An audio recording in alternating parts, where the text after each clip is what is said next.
السلام علیکم ورحمۃ اللہ۔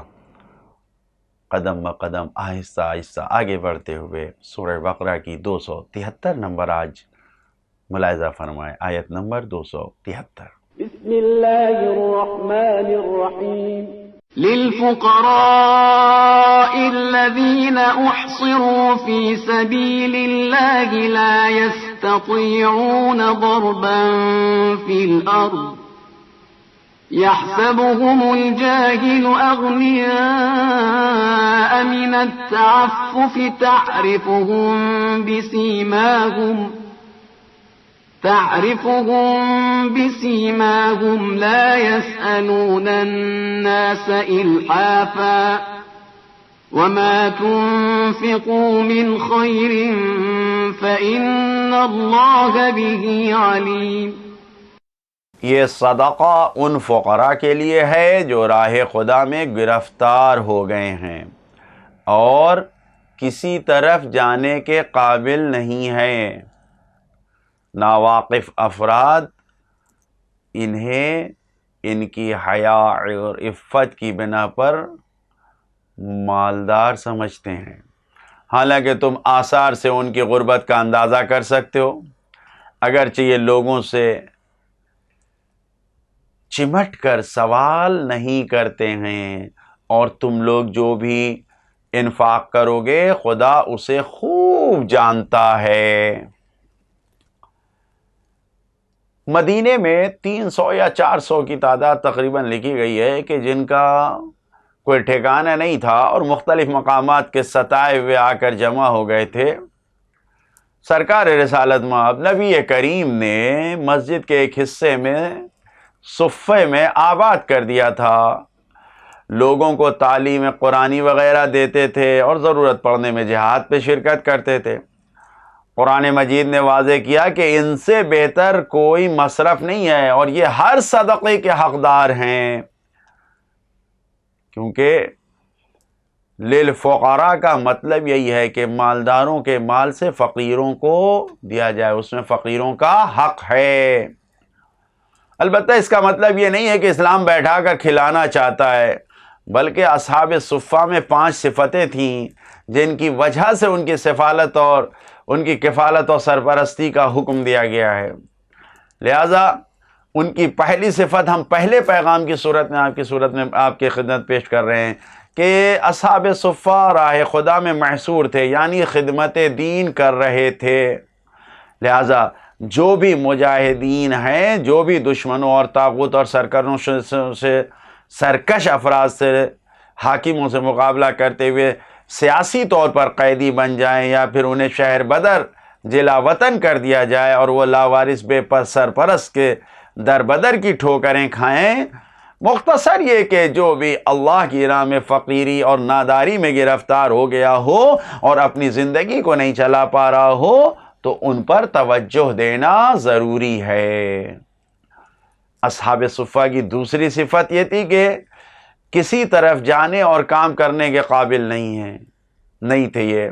دوسرا پیغام بھی یہی ہے کہ لہٰذا جو لوگ ایک جگہ سے دوسری جگہ اپنی زندگی کو آباد کر سکتے ہوں، ان کو نیک افراد کی مدد کا انتظار نہیں کرنا چاہیے۔ جو نہیں جا سکتے، ہجرت نہیں کر سکتے، تو ان کو ان کی مدد ضروری ہے، ان کو دیکھنا چاہیے، ان کی مدد کرنا چاہیے۔ تیسری صفت اصحاب صفہ کی یہ تھی کہ یہ صاحبان حیا، غیرت و عفت والے تھے۔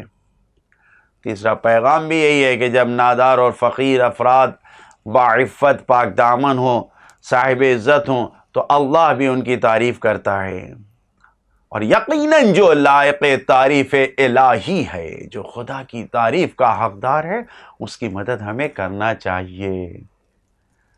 چوتھی صفت ان کی یہ تھی کہ چہرے سے ان کے غربت کے آثار نمودار تھے۔ لہذا چوتھا پیغام بھی یہی ہے کہ لہذا جو گمنام اور فقیر ہیں، جو قابل احترام ہیں، پہلے ان کی مدد کرنا چاہیے۔ پانچویں صفت اصحاب صفہ کسی کے سامنے ہاتھ نہیں پھیلاتے تھے۔ پانچواں پیغام بھی یہی ہے کہ اگر ضرورت پیش آتی تھی تب بھی سوال دراز نہیں کرتے تھے، لہٰذا کتنی بھی ضرورت پیش آ جائے تو لوگوں کے سامنے ہاتھ نہ پھیلائیں۔ لا يسألون الناس الحافا، گدائی نہیں کرتے تھے، چمٹ نہیں جاتے تھے کہ بس لگ جائیں۔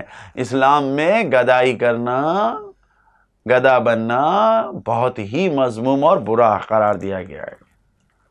چھٹا پیغام، یہ انصاف نہیں ہے کہ کچھ لوگ اپنا سب کچھ فدا کر کے خدمت کر رہے ہوں اور وہ تنگی اور محاصرے میں پڑے ہوں، ایسے ہی زندگی بسر کریں مشکلات میں، اور دوسرے اتنے تنگ نظر ہوں، اتنے زیادہ کنجوسی میں پڑ گئے ہوں کہ کبھی ان پر انفاق نہ کریں، کبھی ان پر توجہ نہ کریں۔ یہ انصاف سے دور ہے۔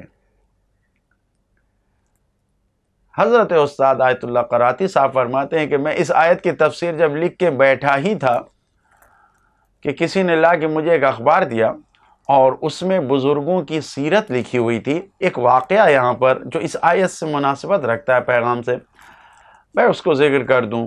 کہا کہ اس میں لکھا تھا، لہٰذا فرماتے ہیں کہ علامہ طباطبائی جو صاحب تفسیر المیزان ہیں، ان کے استاد تھے استاد علی قاضی طباطبائی، سید قاضی طباطبائی۔ وہ ایک روز نجف اشرف میں سبزی فروش کی دکان پہ گئے اور وہاں پر انہوں نے سلاد کے جو پتے ہوتے ہیں، سیلڈ پتا جو ہوتا ہے، یہ پتے جو لوگ چھوڑ دیتے ہیں، جو مرجھا جاتا ہے، جو مثلاً پھینکنے کے قابل ہو جاتا ہے، ان پتوں کو چننا شروع کیا اور اس میں سے اٹھا کر وہ جمع کر کے لے جانا چاہتے تھے۔ تو کسی نے ان سے پوچھا کہ حضرت استاد آپ یہ کیا کر رہے ہیں، ایسا کیوں کر رہے ہیں؟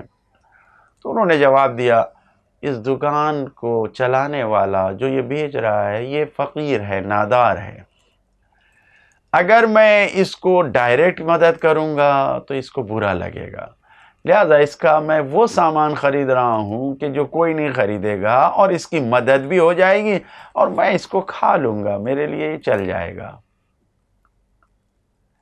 اتنا خیال ہے کہ کسی فقیر کی عزت و آبرو نہ جانے پائے، لہذا عملی زندگی میں ہمیں ہمیشہ فقیر و نادار کی مدد کرنا چاہیے تاکہ خود کبھی فقیری اور ناداری کی زندگی نہ گزارنا پڑے، اور ہمیشہ خدا کے لطف و کرم سے بے نیاز ہو کر کامیابی کی زندگی گزاریں۔